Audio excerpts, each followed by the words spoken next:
RTS Info, Pierre-Étienne Joie. La Suisse comptait ce lundi 9751 cas supplémentaires de coronavirus en 72 heures, selon les derniers chiffres de l'Office fédéral de la santé publique, publiés en fin de matinée. 213 décès sont à déplorer et 410 malades ont été hospitalisés.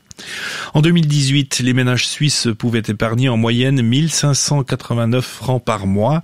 Cette somme représente près de 16% du revenu brut selon une enquête de l'OFS publiée ce lundi. Les ménages des classes des revenus les plus basses, qui gagnent moins de 5000 francs bruts par mois, ne peuvent généralement rien mettre de côté. Ils dépensent souvent plus d'argent qu'ils n'en reçoivent. En 2018, les dépenses obligatoires se sont montées à 3045 francs par mois. Sur cette somme, 1182 francs étaient dédiés aux impôts. Viennent ensuite les cotisations aux assurances sociales et les primes d'assurance maladie obligatoires. Les dépenses de consommation représentaient un peu plus de 50% du revenu brut des ménages.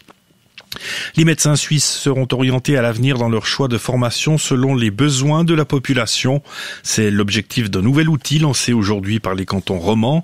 Ces mesures doivent permettre aux futurs médecins d'avoir la certitude de trouver en fin de parcours un emploi adapté à leur formation. De leur côté, les hôpitaux auront moins de difficultés à trouver des médecins pour certains services. Quant aux cantons, ils pourront réguler la formation des médecins selon les besoins de la population. L'Angleterre va mettre fin à son confinement de 4 semaines le 2 décembre. L'Angleterre qui fait état d'un ralentissement de la propagation du virus. Boris Johnson confirme donc le retour d'un système de restriction par zone à 3 niveaux. Le Premier ministre britannique va détailler son approche cet après-midi devant la Chambre des communes. Nicolas Sarkozy comparaît dès aujourd'hui dans l'affaire dite des écoutes. Avant lui, seuls 2 autres présidents. Jacques Chirac avait été jugé et condamné pour détournement de fonds publics.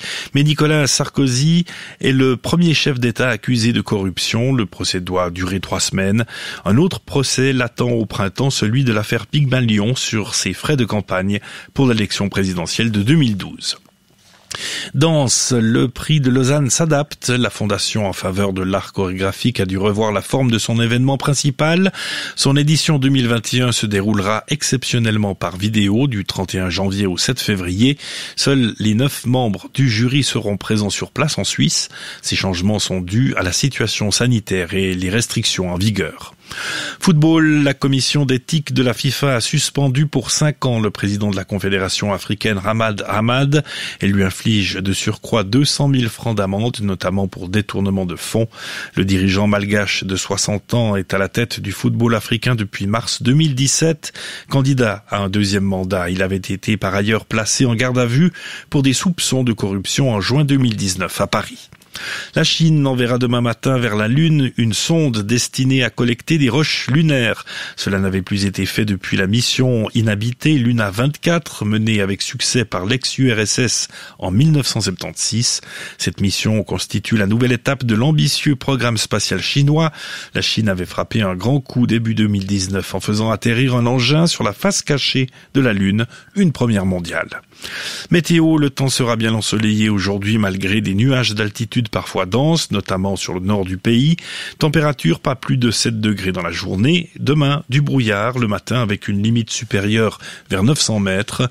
Il se dissipera en partie en cours de journée. Au-dessus et ailleurs du soleil et des températures en légère hausse. Mercredi et jeudi, même type de temps.